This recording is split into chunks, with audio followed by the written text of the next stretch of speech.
going to create many opportunities around the digital space. I also want to request you, because when we were at Konza, you talked about accelerating Twake project. I want to request you, Your Excellency, to do what it takes to accelerate Twake project so that it is completed. Then there is this project called the High Grand Force. With the opportunity not just to change the narrative about food security in our region, but also with the potential, Your Excellency, to generate 1,000 megawatts of power to power Kenya as we also power our region. Your Excellency, I know I've said a lot, but allow me to mention 3 projects because I have been asked to do so by leaders in this region. And one of those projects is the Ukia Emali Road. The other project is Itangin. There's a project that maybe Governor will talk about. Governor, please allow me. I know you will take 15 minutes. I've only taken 3 minutes. I'll take strictly one more minute, and then I'm going to finish. Itangin, because I'm not talking about my issues. Itangin Wamunyu Road, which is a road I'm sure Governor is going to talk about. And Your Excellency, have also been requested that these people want you to see if it is possible to host Madaraka Day or Mashujaa Day, one of the Mashujaa Days in this water region. It has a potential to do so many things. Alongside the economic gains, there is also an opportunity so that our stadium is completed properly. Your Excellency, I'm not going to sit down, but I'm going to say the following, that whatever you are doing with Raila, you should continue with it. If there's an opportunity to unite this country, let us unite this country. It is not a handshake. There are people talking about handshake. AU does not exist in Kenya. AU is a different thing. If they have agreed that they should assist each other, there is no problem with that. Your Excellency, we are still waiting as leaders from this region to give us an opportunity so that we can sit down prior to your visit to this region and discuss some of the projects that must be discussed in this region. I'm sure, Your Excellency, you are going to grant that opportunity. Tunakupenda sana. Next election is going to be a game changer. Things are going to be, vitu hazitakuwa the same na vile zilikuwa wakati wa election ambayo ilipita. Mungu awabariki sana.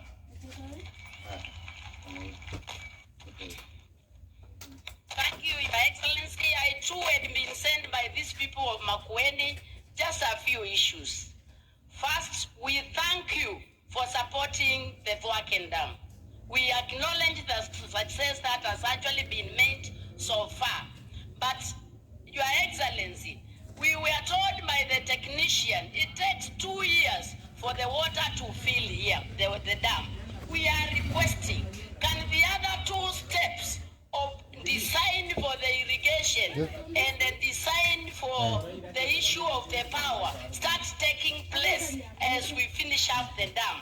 And can we, as we had 60th Feb to have the dam completed, can we also have another deadline so that the contractors can keep the dam on track? Because this dam is the game changer of Makueni County. Secondly, Your Excellency, Ukia Road, Emali Ukia Road has already been upgraded to Class A, a priority road that will open this Makueni County. Your Excellency, kindly, I was sent by these people for you to try and give us that road because it will actually be a game changer. Thirdly, we are very happy with the invention of markets. But we are urging you, as the markets are being planted and actually implemented, it is important to consider the major towns first. I'm thinking of what a major market that would actually take care of the whole county, because this is where we have most of the produce, and most of these hawkers, Your Excellency, are working under the sun. So if this could actually take place, we would actually be very grateful. Lastly, Your Excellency, we met in Parliament the first week, and ukaniambia uko na kijana yako tulikuwa tunashindana na yeye, anaitwa Chungu, lakini nikamshinda sana, na ukaniambia huyu kijana ni wanda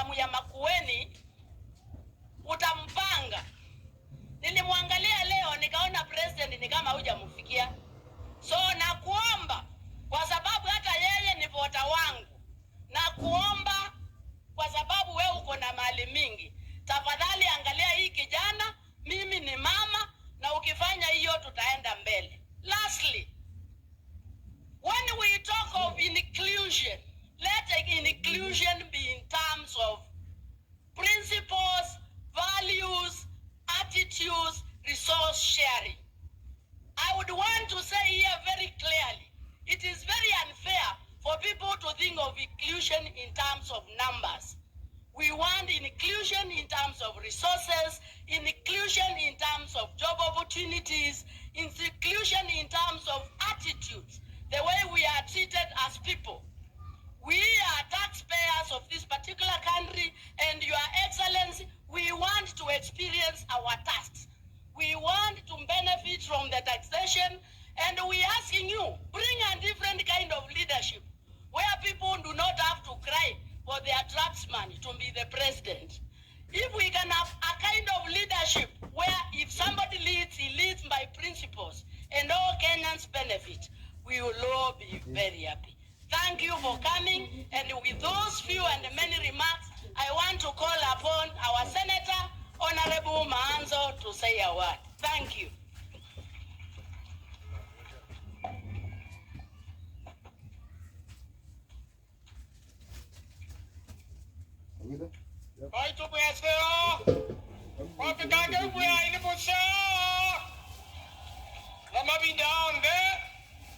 Niruhusu nimwite senata wa Embu, Senata Mutigi, rafiki yetu, na kule Embu wanasema kama Mutigi ni watu wanaga. Our president, leaders, governors, bishop, canon, na watu wote wa Makueni County, Embu, Kenya, Bwana Yesu asifiwe. Murienda Muyazeu ingi. Mimi naitwa Alexander Mutigi, Senator wa Embu County na rafiki wa Bishop. Asante Bishop. Ule Bishop ile kazi alifanya Embu miaka mingi. Embu ilikuwa na mng'ang'ano ya leaders na makanisa, lakini kule aliwacha ameunganisha na sisi. Sasa kule tunajua ule Bishop na wale wengine.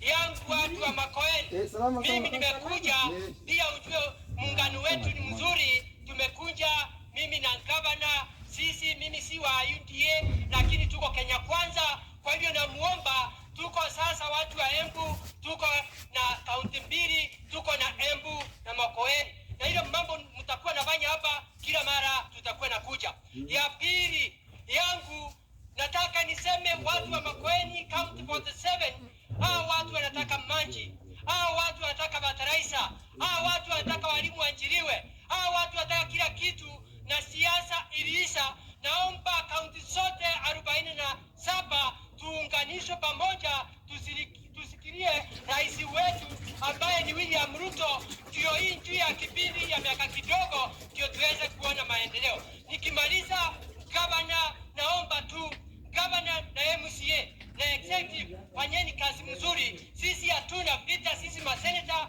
na nyinyi mbara wananchi wafanywe kazi. Ni mimi Senator wa Embu County, mbarikiwe sana. Nimwasema wengi nikienda Embu niseme nini? Asante sana, mbarikiwe sana. Thank you. Tono. Asante. Takole diana baitha ngirini. Bishops, Your Excellency President William Ruto, kama vile umesikia hapa Makueni mambo ni matatu. Umesikia mambo ya Konza City, umesikia mambo ya barabara ya Ukia Mali ambao wewe umekuja mpaka Matilifu na ukasema utafanya ukiwa deputy president, na umesikia mambo ya Fuake Dam. Your Excellency, katika hizo tatu kumekuwa delay kidogo. Mimi kama member ya upinzani nimesukuma mawaziri wako sana na permanent secretaries, na kazi inaendelea, lakini bado inahitaji nguvu kidogo ndio tupate maji ya Fuake Dam ambayo italete maji kwa hii mji ya wote na iweke irrigation na ipeleke ile ingine Konza City. Nikushukuru sana. Najua wewe Mheshimiwa Raila Odinga na Mheshimiwa Kalonzo Musyoka mnamuombea Raila Odinga kura sana kule African Union Commission, sababu pale atahitaji 3/4 ya president wote wa Afrika kumpigia kura. Niko na imani na nina hakika kwamba Mungu ataongoza nyinyi na Mheshimiwa Raila Odinga atapata hiyo kitu. Asanteni sana, karibuni sana huku Makueni County, na kuna maembe, usitoke hapa bila matunda. Iko matunda mengi sana hapa sokoni. Asanteni sana. Asante. Bishop, mtatusamea kidogo. Ninakutafutia pesa ya harambee iongezeke.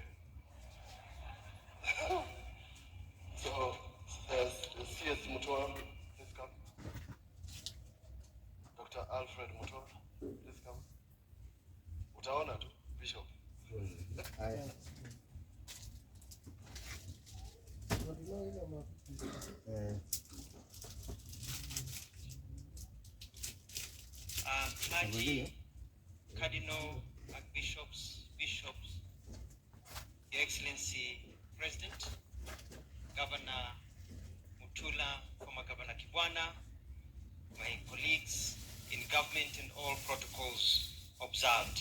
Hii nitaicheza kwa mtindo wa chap-chap.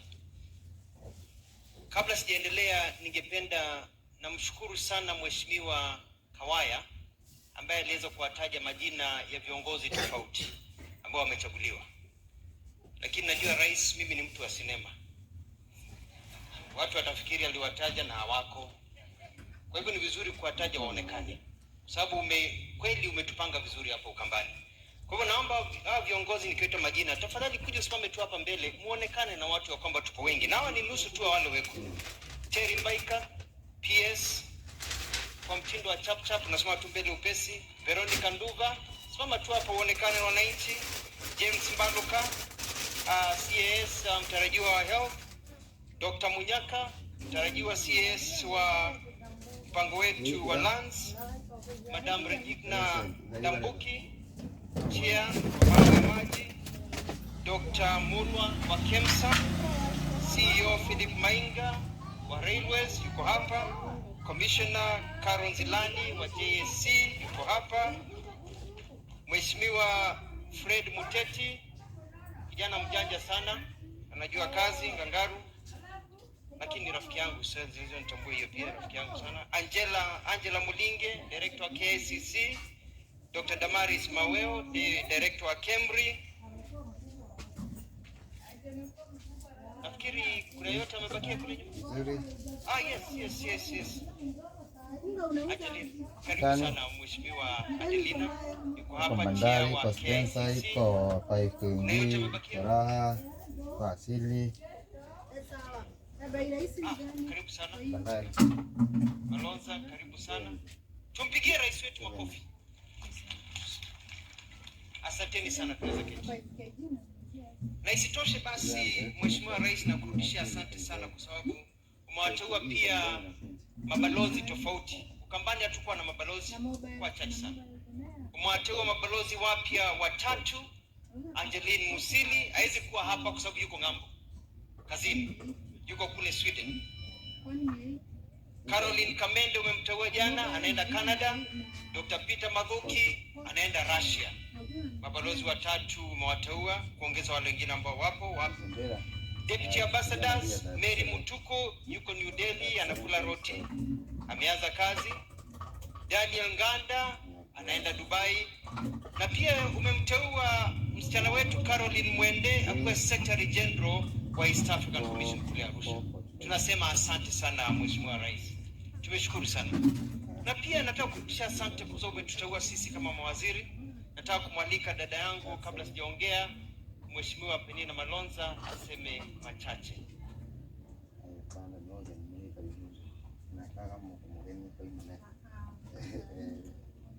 Asante sana Mheshimiwa Rais wa Jamhuri ya Kenya.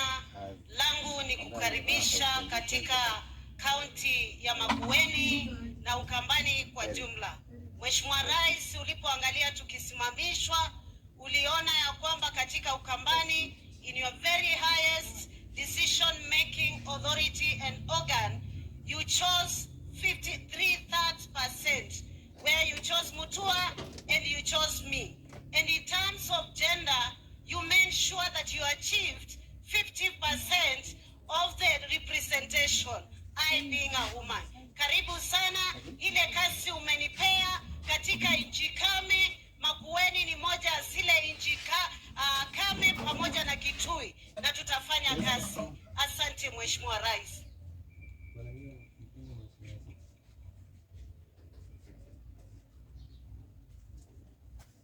Mheshimiwa Rais, nataka kumrudishia asante sana Governor wa Makueni ambaye hata sijui anafanya nini chama kingine, yuko chap kama mimi. Na nimeonekana yuko na tabia ya kuwa second term governor. Na mimi najua mambo ya kuwa second term governor. Akishirikiana pia na dada yetu kutoka Embu, Mheshimiwa Marire, ambaye tulikuwa tunapigwa tear gas na yeye siku zile tulikuwa tunachangia katiba mpya. Asante sana viongozi wote walio hapa, Ishungwa na wengine. Mheshimiwa Rais, nakupa shukrani kwa kuniteua kuwa waziri wa utalii na wanyamapori. Hapa wanyamapori ni kutoka ndovu mpaka umbu ambao tunawashughulikia. Na Mheshimiwa Rais, nilikuja hapa hivi majuzi tukiwa na wewe katika kiwanja hiki kwa Economic Forum, tukawasikiza wananchi wakiongea kuhusu yale mambo wanataka kufanya.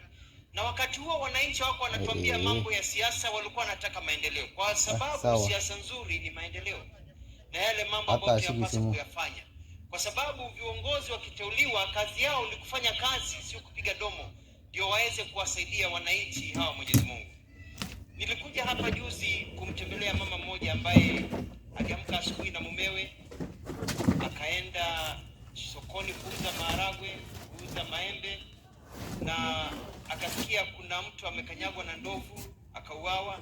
Kwa hivyo akatoka kwa mbio akaenda nyumbani kumwambia bwana yake ajichunge asitoke kuna ndovu. Akakuta watu nyumbani kwake akutana bwana yake ameuawa na ndovu.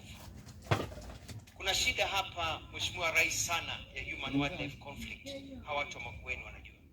Nataka kuhakikishia kwamba sisi umetupa kazi ya kufanya, na tayari nikishirikiana na gavana tuliongea wizara ambayo umenipa, kuanzia hii Monday tuna sign contract ya kuweka fence kutoka Masongoleni mpaka Lukenya, kuzuia hao ndovu wakae kwao na sisi tukae upande wetu wache kuumizwa.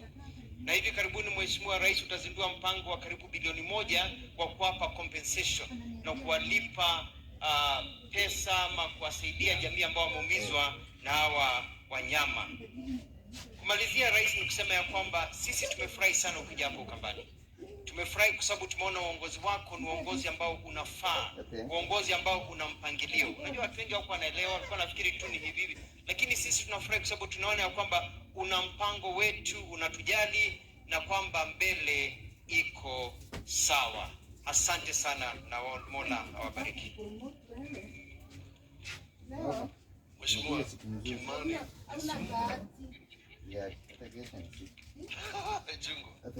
Majority Leader National Assembly. Asante sana Governor. Mheshimiwa Rais, Baba Askofu na maaskofu wengine walioko na Wakristo wa Makueni, hamjambo. Tumsifu Yesu Kristo. Asante. Mimi Mheshimiwa Rais, nimefurahi kuandamana na wewe kuja kwa hafla hii ya mchango wa kanisa. Mheshimiwa Rais, wacha nitubu kidogo, niseme ya kuwa huyu Baba Askofu Kariuki wakati alikuwa huko Embu, niko siku uliambiwa unaongoza kundi lilokuwa limebatizwa Tanga, na wakati huo tukaweza kutembea kwa kanisa Embu, na Baba Askofu badala ya kuambia Tanga akakwambia you be as busy as a busy bee. Usikuwe kama inzi mwenye hana faida, anakaa kwa maziwa, anakunywa maziwa, anakufia kwa maziwa. Lakini akakwambia uwe like a busy bee mwenye kutembea kila mahali na anakuwa na faida ya asali. Na Baba Askofu, nataka nikwambie kupitia maombi yako ndio maana William Ruto ndiye rais wa Kenya leo, because he agreed to become a busy bee as you said. La pili, nishukuru kanisa, hasa kanisa la Katoliki, nikimuona Archbishop wetu Askofu Anyolo, najua amekuwa akituongoza kwa maombi na kuliongoza kanisa la Katoliki kwa maombi, na hasa kwa mambo ya amani na kutuliza nchi yetu. Mnakumbuka mwaka uliopita wakati tulikuwa na shida kidogo ya kutokuwa na amani, uharibifu mkubwa wa mali na hata watu kupoteza maisha, kanisa la Katoliki lilikuwa kipaumbele kuliombea taifa na kutuuliza tuweze kuishi pamoja kwa amani.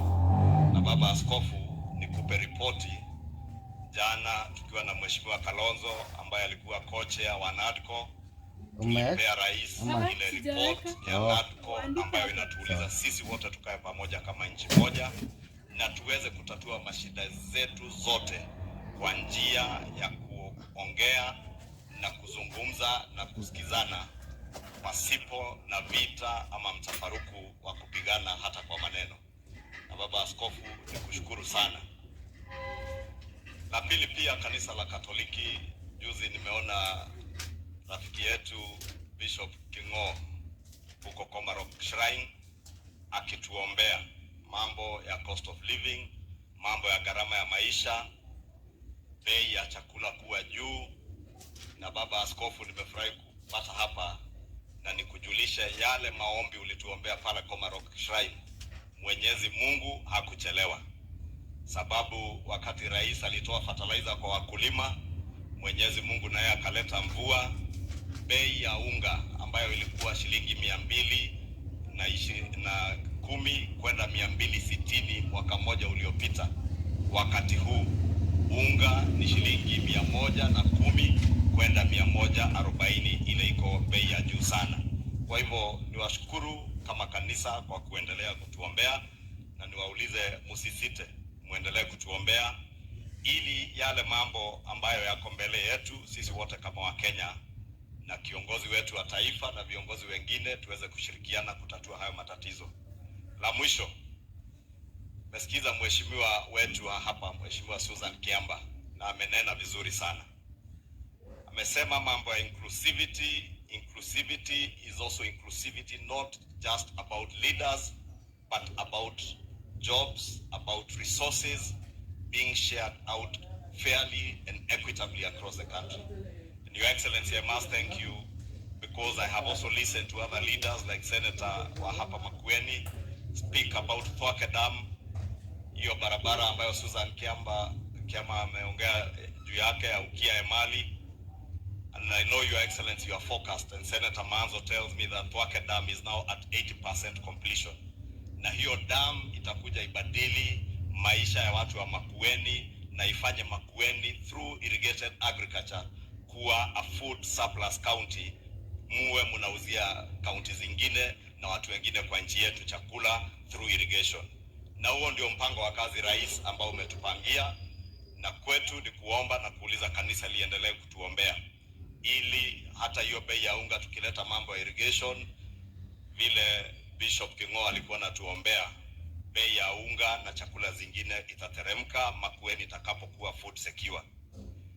La mwisho, Your Excellency, Mheshimiwa Kawaya, Mheshimiwa waziri wetu wameparade viongozi ambao umetafutia nafasi za kazi kwa serikali yako kutoka eneo hili. Lakini mimi nataka niseme hao hawajatosha. Ama wametosha? Bado kidogo. Lakini Mheshimiwa Rais, nataka nikuambie na wewe unajua, ile jukumu kubwa uko naye sio ya hawa ambao tuna parade hapa. Ni ya vijana maelfu na mamilioni wa Kenya ambao hawana nafasi za kazi. Na ile mpango umetuwekea ya affordable housing ndio mojawapo ya suluhu za kuhakikisha ya kuwa vijana hata wa hapa Makueni na Ukambani wamepata nafasi za kazi.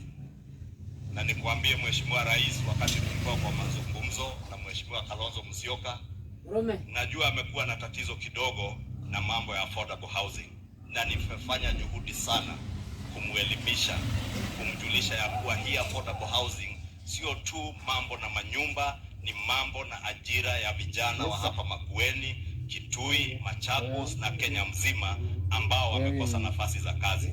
Kwa hivyo Mheshimiwa Rais, nataka nikuombe hata hapa Wote Town, nilikuwa hapa wakati Governor Kivutha alikuwa governor, na tukatembea na yeye ile project iko hapa Wote ya civil servants housing. Tunakuomba uweze kusaidia watu wa Makueni kukamilisha hizo nyumba na kujenga zingine ili vijana wa hapa Makueni wapate ajira. Rais aendelee asiendelee? Wacha sasa tutoe pesa. Asanteni. Thank you. Bishop, that is the most difficult part. This will be easy. I have the Deputy Chief Justice, Philomena Bete. Will you please come?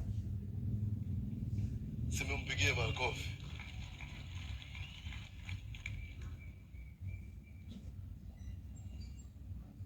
Host Bishop Kasioka na Bishop Salangi Mokie Makueni. Your Excellency the President, welcome to Makueni County, which is one of the many counties in your republic. Ethically, you know, politics is a necessary part of our life, but we didn't come here for politics today. The note I got was toke kumya mbesa twake kanisa nachagwa ni kumwea umya imbesa mute utala kwa sababu maumya muitala we shall be here very many times. Let today be enough for finishing the project that we came to do. Nangaya tunenge ulau tuyambia kumya.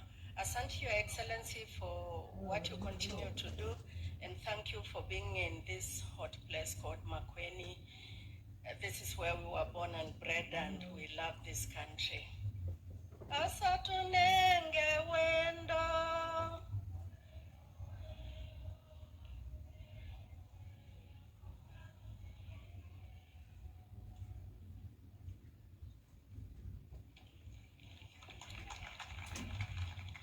Kumwenda nine. Rafiki yangu anaitwa Governor wa Embu. Wakati we were inaugurating you Bishop, alikuja mpaka hapa. This morning hata tumeona gari zimetoka Embu. Wale wa Embu wako wapi? I saw a huge vehicle. Yes, mamen.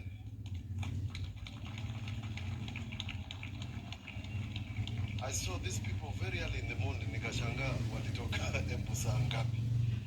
Now the person who leads them is here, Cecily Mbarire. Please come.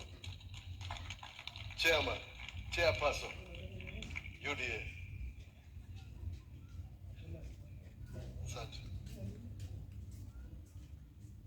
Our host Bishop and the entire House of Clergy, Your Excellency the President of the Republic of Kenya, Dr. William Samoei Ruto, our host Governor, my colleague Mutula Jr., viongozi wote wale wako hapa kutoka serikali kuu na serikali ya county, na wananchi watukufu wa Wote Diocese, hamjambo.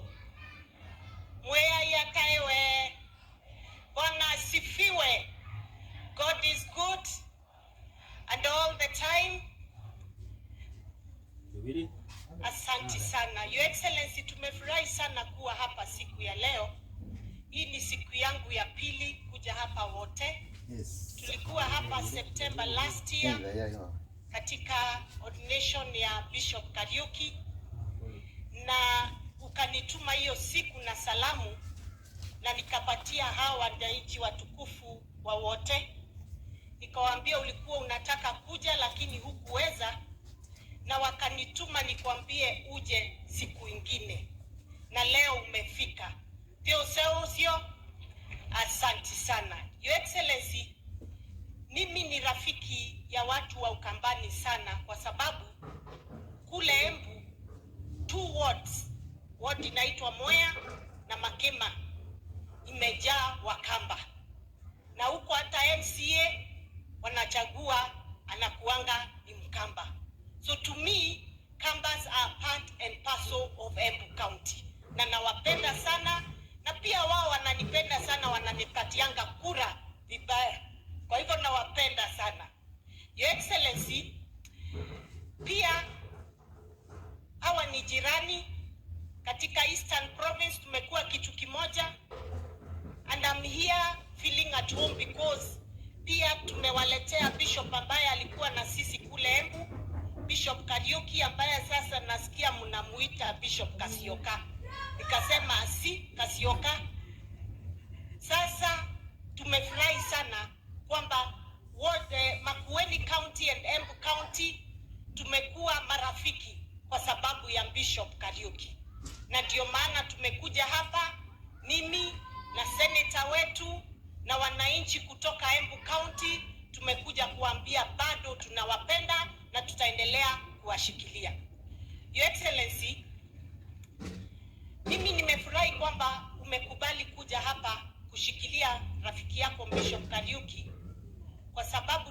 9 tulikuwa na yeye, alikuwa amekuja katika ile National Lenten Campaign Lodge ya Catholic Church, na tukikula late lunch akatuambia tukiwa na Bishop Moheria ako na haraka, lazima amalize haraka kwa sababu he has to drive all the way masaa 4 kutoka Embu mpaka hapa wote.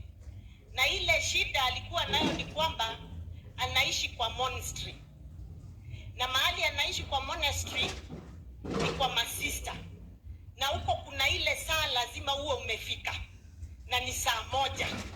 Sasa alikuwa anatuambia ikifika saa 1 kama hajafika atakuwa na shida kubwa sana, anaweza lala nje. Kwa hivyo leo tumekuja kuhakikisha kwamba utapata mahali mzuri ya kulala, utakuwa na mahali ya ofisi, na utakuwa na mahali ya kufanyia watu wa wote diocese kazi mzuri. Na nataka kukushukuru kwamba ile bio na kazi ulitufanyia kule Embu umeleta the same energy katika Makueni wote. Na mimi niliwaambia wakati tulikuwa hapa last year kwamba mkiwa na Bishop Kariuki mtaanza kuona mambo ikibadilika hapa wote. Kwa hivyo mjue mko na Kasioka anajua kuchapa Kasioka mchapa kazi.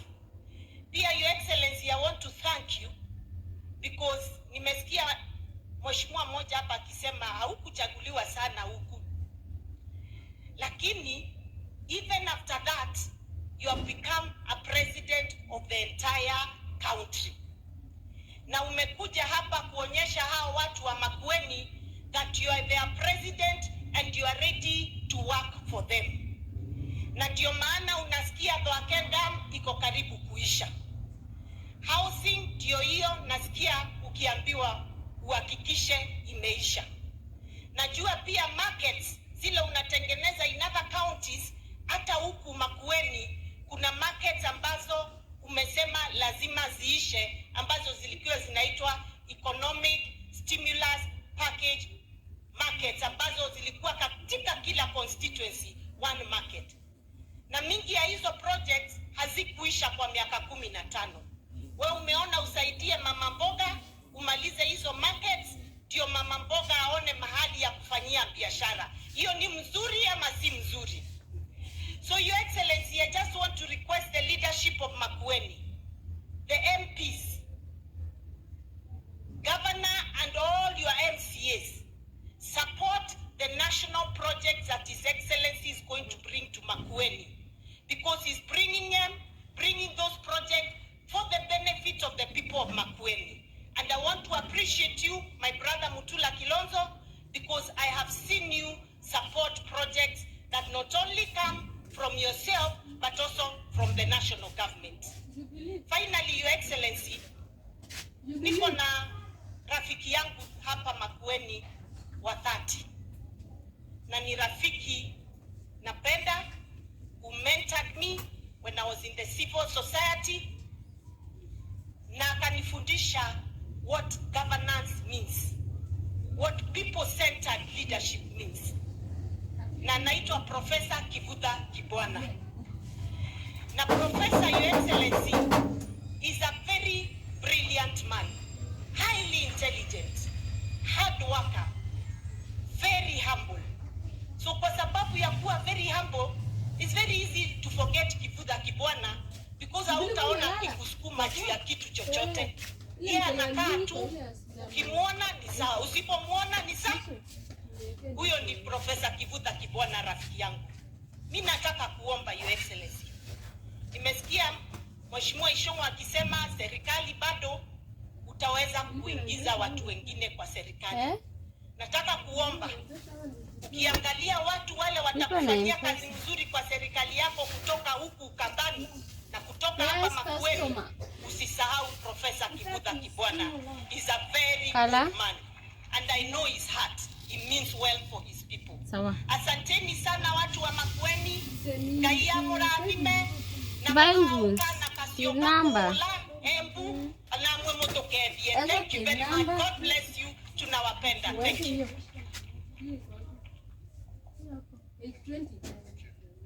Thank you, Chair, and my colleague. to the bishops, thank you for your patience. I hope mulikuwa naandika notes, because for all the people who have spoken, all the people who have come to the front, nitaanza kuwaitisha Kasamu in a few minutes. CEOs, Makueni, simameni muonekane. CEOs, where are you? I've seen a list of 11 chief officers wako hapa, wapigeni makofi. Mawaziri simameni hapa. This is the only part where I'm equal to the president. Hata mimi pia niko na mawaziri, wacha uone nikiringa kidogo. Japheth Mangoka, waziri wa devolution. Nicholas Masila, waziri wa lands. Joyce Mutua, waziri wa kilimo. Dr. Sonia, waziri wa trade, na waziri engineer Sebastian John, infrastructure. Wapigieni makofi. As promised. First lady,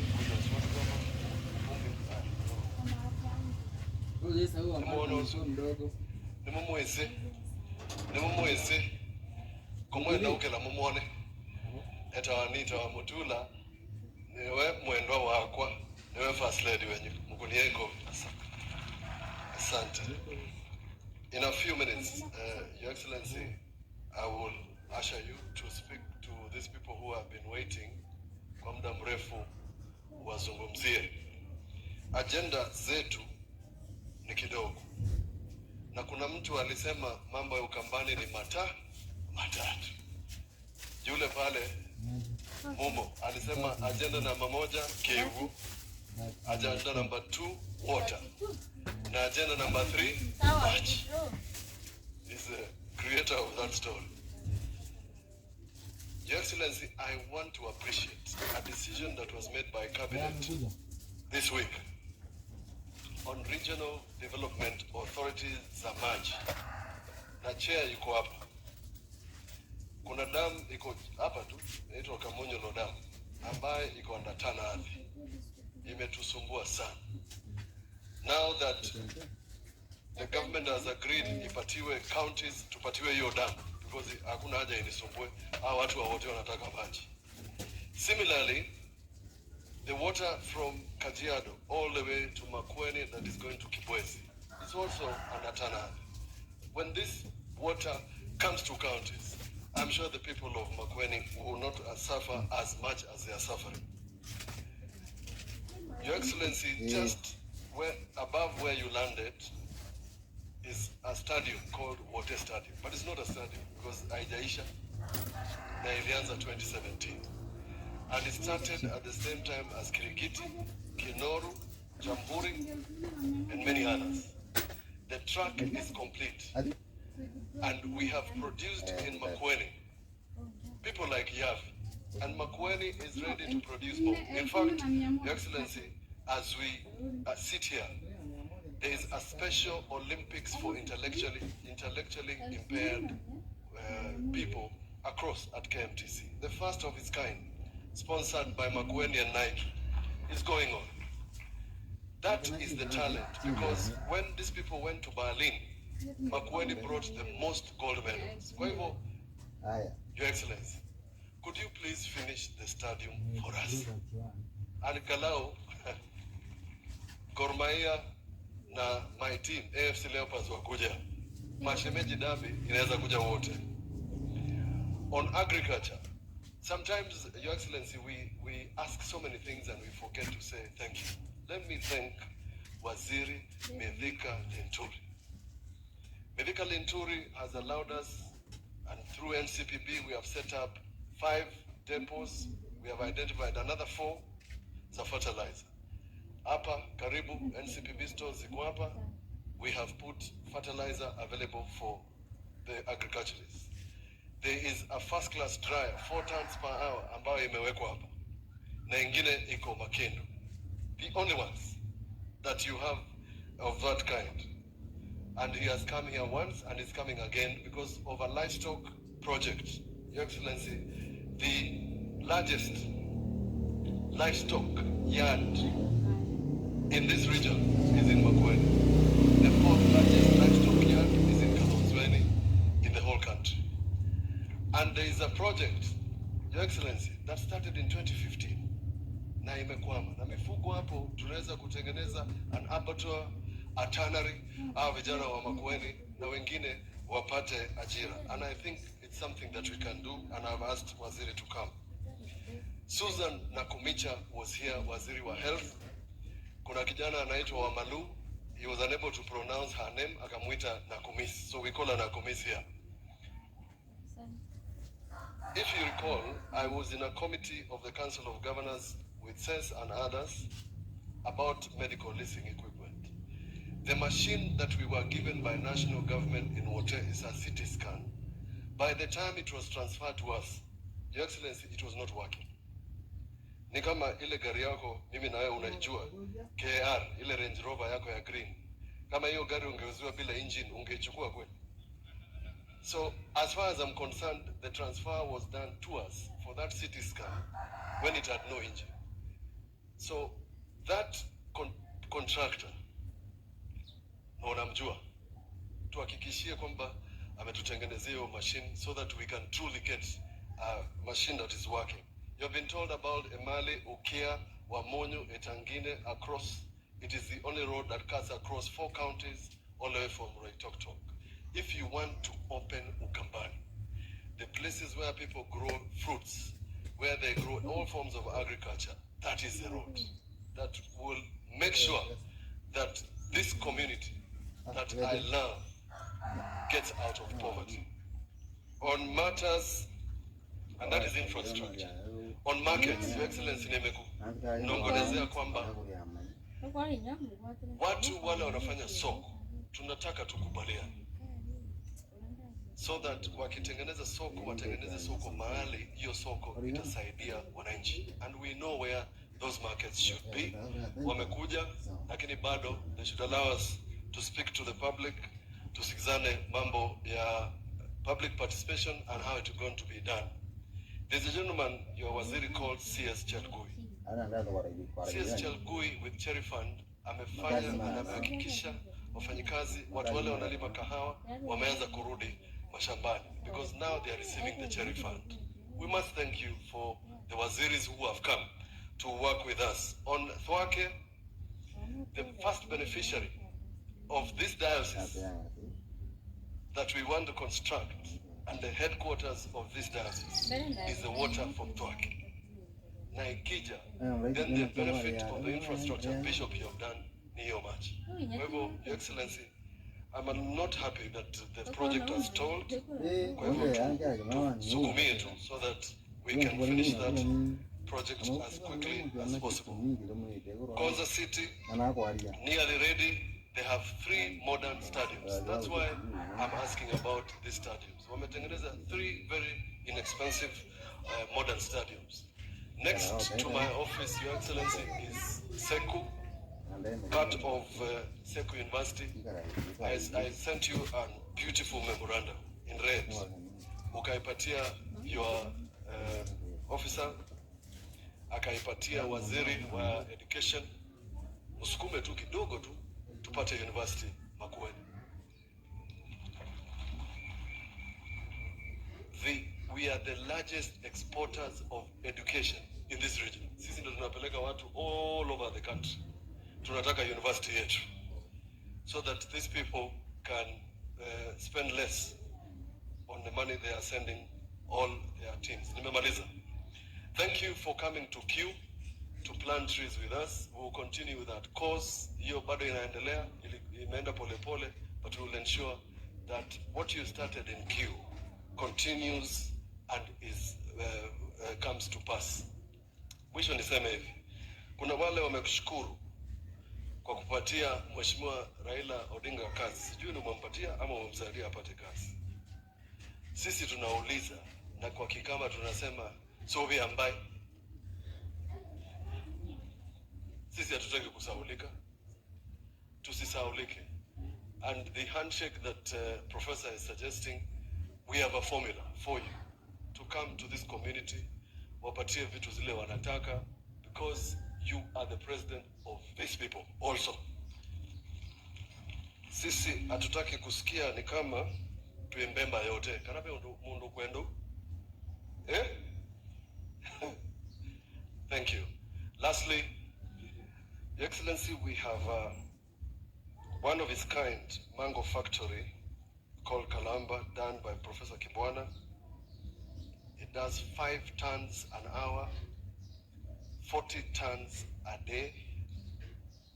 And because the national government is considering fruits, and in the program you have done with EU on fruits, once we get cold storage, we will be able to produce mango juice for the whole of this country. So we are asking you na waziri, if you can utusaidie hiyo.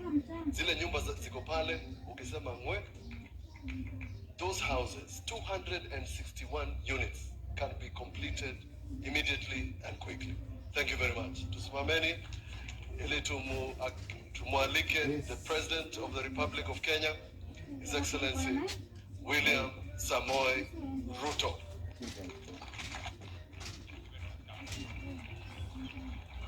Asante sana Mheshimiwa Gavana, na waomba tuketi chini. Asanteni sana. Mwadhama askofu wetu mkuu, askofu wetu wa jimbo la Makueni, ndugu Paul Kariuki, maaskofu wote mlio hapa na viongozi wa kanisa, ndugu viongozi wote wenzangu, mawaziri, magavana, PSS, wa bunge la kitaifa na bunge la county, ndugu wa Kristo wa Makueni, tumsifu Yesu Kristo. Bwana Yesu asifiwe. Baito mya Theo mia yata iwe. Bwana Yesu asifiwe. Hebu mnisalimie hewani hivi nione. Asanteni sana. Kwanza wacha nichukue nafasi hii, Baba Askofu, nikuombe msamaha kidogo, kwa sababu hawa watu ambao mimi nawaongoza pande hii ni watu kidogo wanazidi. Leo tulikuwa tumekuja kanisani, lakini wamepitisha mambo, imeingia katika ulingo wa siasa sana. Pili, mimi nataka niwashukuru ndugu watu wa Makueni kwa kutukaribisha hapa tena kwa siku ya leo. Nimshukuru Baba Askofu Kariuki kwa kutualika, na leo nilisema liwe liwalo lazima nifike, kwa sababu ile mwaliko nilipata wakati ule mwingine sikuweza kufika, lakini leo namshukuru Mungu ametupatia nafasi tuungane na waumini na wananchi pamoja na viongozi wa hapa Makueni tuweze kwa heshima tujenge kanisa hapa Makueni, kwa sababu najua ndio mapenzi ya Mungu kwetu.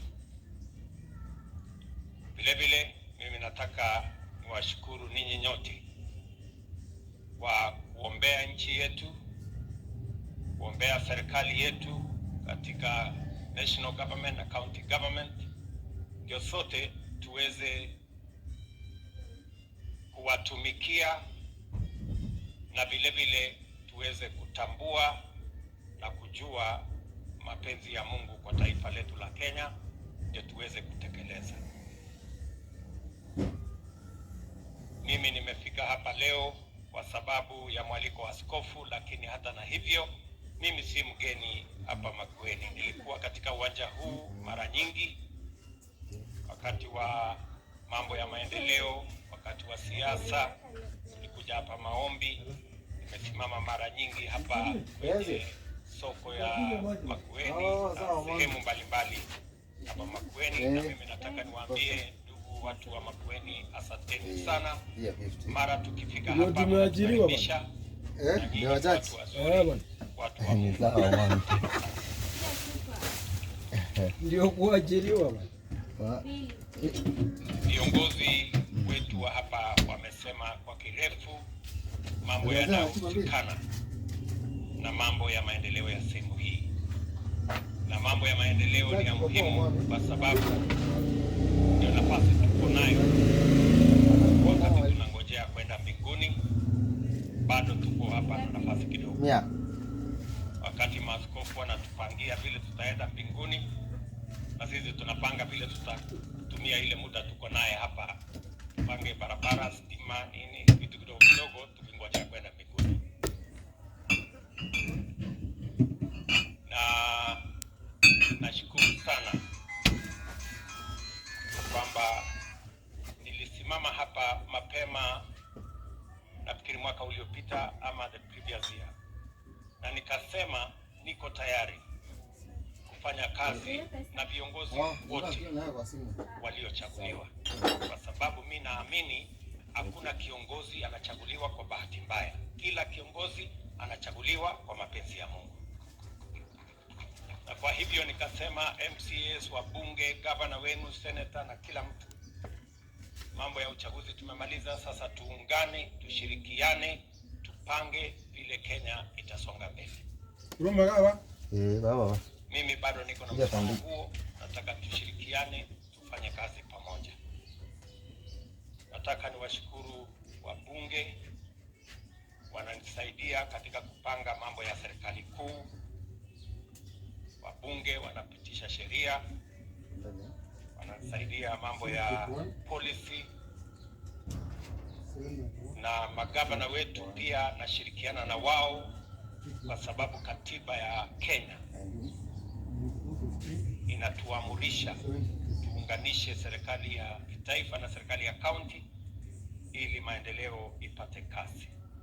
Kwa hivyo asanteni sana viongozi wenzangu kwa kushirikiana pamoja na mimi na sote katika mambo ya maendeleo ya taifa letu la Kenya. Nitasema tu mambo machache ambayo nimeulizwa,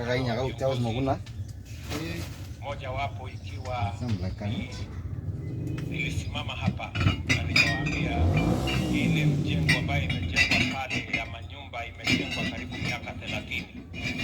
Tutatafuta contractor tumalize, na mbali na hiyo nyumba 200 nitaweka mpango ndio tujenge nyumba 1000 pale. Tumemaliza mambo yote, ningekuwa nimekamilisha mapema, lakini kuna watu fulani walifanyia maandamano hapo katika nini hawa na maanzo na wengine. Hata ngawaje saa hii wananiambia wao ndio wamechelewesha hii kazi, tungekuwa tumesonga, lakini sawa. So mimi nataka niwaeleze ya kwamba Jumatatu, this Monday, contractor anakuja kuendesha hiyo kazi. Nimeshamwambia governor ya kwamba anisaidie kuhakikisha kwamba pale tunakubaliana.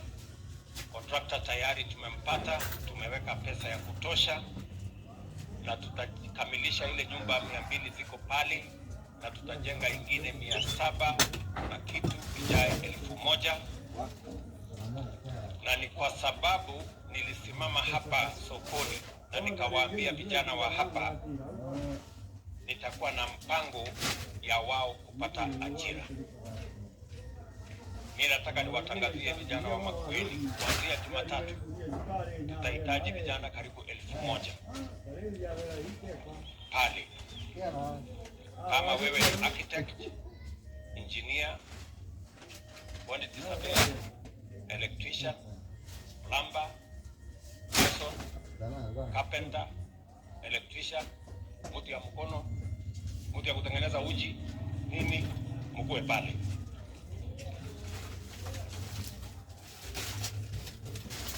Na sio hapa peke yake, tuko na mpango ya nyumba karibu 3000 nyingine katika miji mingine katika kaunti yetu ya Makueni.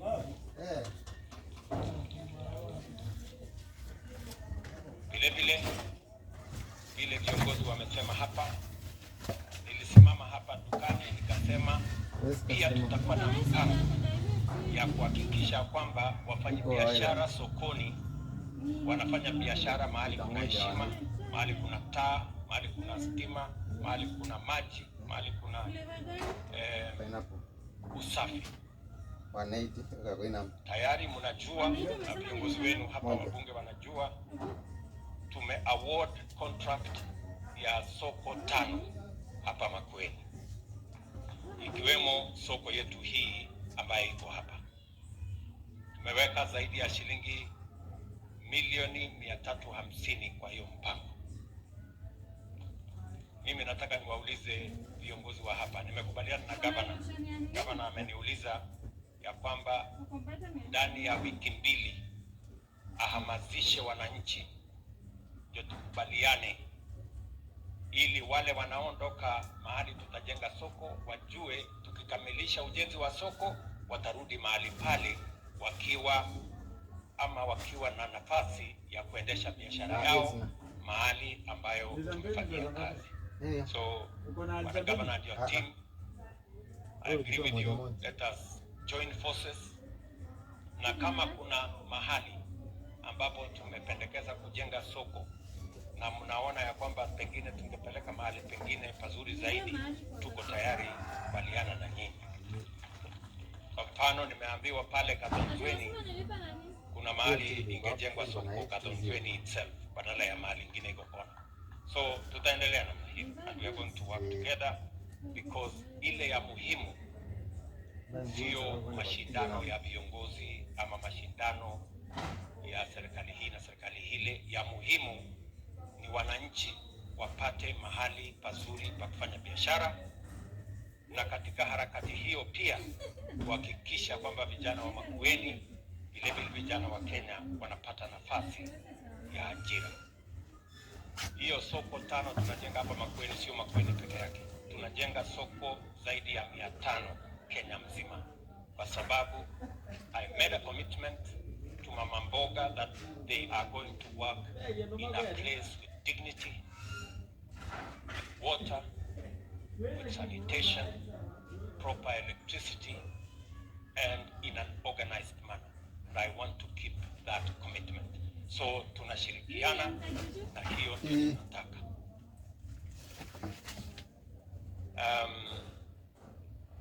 Vile vile mimi nataka niwashukuru viongozi wenzangu hapa, wametetea wale tumeketi upande huu. Wameniambia kuna mtu fulani hajapata kazi, na mtu fulani hajapata kazi. Hao wameketi hapa kwa red carpet, wako na maji, wamekaa viti mzuri. Mimi naomba viongozi, wakati mnatetea hawa, please ukumbuke kuna hata wale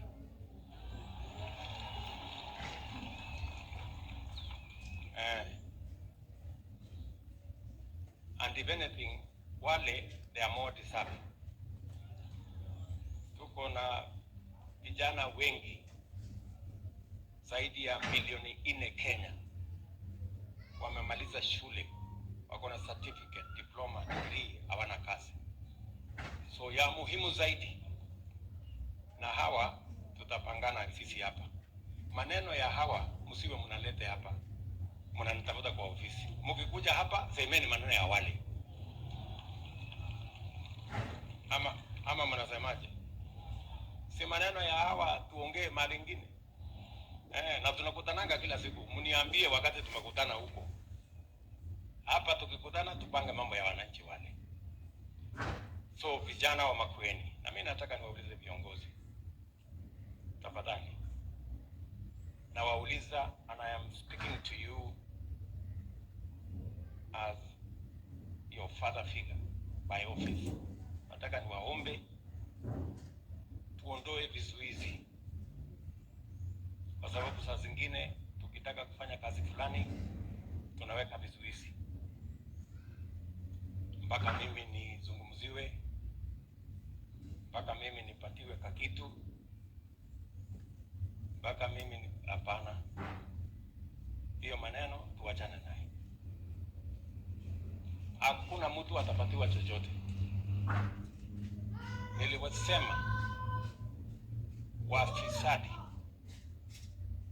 na wakora na wezi mambo yao ni matatu wote, na haina rank. Hata kama wewe ni kiongozi, ukitaka kujiingiza kwa mambo ya ufisadi, mambo yako ni matatu. Sijui kama tunaelewana. Tuko pamoja? Kwa sababu hawa wananchi wametuheshimu. Sisi tuko na mshahara, wao hawana. Sisi ambao tumepatiwa kazi na wale wananchi, kama sisi ndio tutazuia nafasi yao pia wapate kazi, hiyo hata mbele ya Mungu tutapata laana. We must as leaders do everything possible to complete government programs, whether they are county or they are national, that benefit the people, because they are our employers and it is the reason we have a democracy. So nawaomba, mimi nataka pia nishukuru Mayanga brother Mutula Junior kwa ile kazi anafanya hapa na ushirikiano ambayo tutaweka. Kwa maneno ya matibabu, mimi nilisimama hapa Makueni nikawaambia tutaweka mfumo mpya, kwa sababu ile mfumo ilikuweko ilikuwa na ubaguzi, haikujali wale wa chini. Ndio sababu tumebadilisha sheria, na mimi nataka niwashukuru wabunge kwa sababu tuko na sheria mpya sasa Kenya ya mambo ya matibabu, na hiyo sheria iko na mambo manne ya muhimu. Ya kwanza, tumekubaliana matibabu tunapeleka mpaka kwa kijiji, ndio tumeweka community health promoters. Kenya tuko na community health promoters 1,100 identified by the counties, equipped by the national government, because we are one government. Na pale kijijini tutakuwa sasa na muuguzi, community health promoter. Kila nyumba 100 tutakuwa na community health promoter. Anatembea kwa manyumba yenu, apima mambo yenu, kwa sababu tunataka kuanzia matibabu pale chini, bottom, ndio tuanzia. Ya pili, tumekubaliana ya kwamba kuna wananchi hawawezi kulipa bima ya afya. They cannot pay NHIF. Wale wako chini. Tumekubaliana ya kwamba hawa wote, we are going to identify them. Vile tuna identify wale wa cash transfer. Hawa wote tumesema for the first time, the people who cannot afford to pay for health insurance, the government of Kenya is going to pay for them. Ili kila mtu awe na bima ya afya, ikifika kiwango fulani aende level 3, level 4, 5 and 6 awe na bima ya kulipia gharama hiyo. Ya tatu, tumesema vile vile kwa wale wako na uwezo wa kulipa, pia tutawaweka kwa viwango. Kila mtu atalipa kulingana na mapato yake. Kwa mfano, wale watu wanalipa 500 saizi, kama yeye ni mama mboga ama mtu ya boda boda, mapato yake ni shilingi 5,000, 10,000, tutampunguzia, badala ya kulipa 500 kila mwezi kwa NHIF, alipe 300. Na tuko na wengi. Alafu ya 4, tumekubaliana vile vile under this new program, sheria hii mpya ambayo tumepitisha, pia tumekubaliana ya kwamba tutakuwa na chronic illness fund, hazina maalum ambayo itakuwa available kwa Wakenya wote kwa magonjwa ambayo yako na kiburi na kisirani, kama ile ya cancer, diabetes, hypertension and all the chronic illnesses. Kwa sababu tumesema hatutaki mwananchi tena auze mali yake, auze ng'ombe ama shamba, aende alipe gharama ya hospitali. Hiyo gharama yote ya hospitali ya kansa na nini, saa hizi tunafanya harambee, tunakusanya milioni 1, milioni 5, milioni 2, milioni 5. Hiyo mambo ya harambee tutawacha, kwa sababu tutakuwa na hazina maalum na hakuna Mkenya tena atauza mali yake kulipa gharama ya hospitali. Hiyo ndio mpango tuko nayo, na mimi nawaomba watu wa Makueni, that is the program we have put in place. Na wauliza sisi ambayo tuko na mshahara kubwa kuanzia mimi na hawa waheshimiwa, sisi tulipe kidogo zaidi ndio tupunguzie mzigo wale wameketi huko, mzigo yao ikuwe kidogo. Ama mtataka mzigo iende kwa wanani? Sisi wadosi ndio tubebe? Ndio. Tukuingilili. Hadi mmesema nani abebe hii mzigo? Wadosi hao wako wameketi hapa mbele. Sasa nyinyi waheshimiwa, wajeni maneno. Umesikia vile wananchi wanasema. So tuendelee. Mimi vile nataka niwaeleze, umeniuliza mambo ya maji. Na mimi nataka niwahakikishie, nilikuwa hapa nikawaambia mambo ya Thwake Dam tutakamilisha katikati ya mwaka huu. Tumepata changamoto kidogo.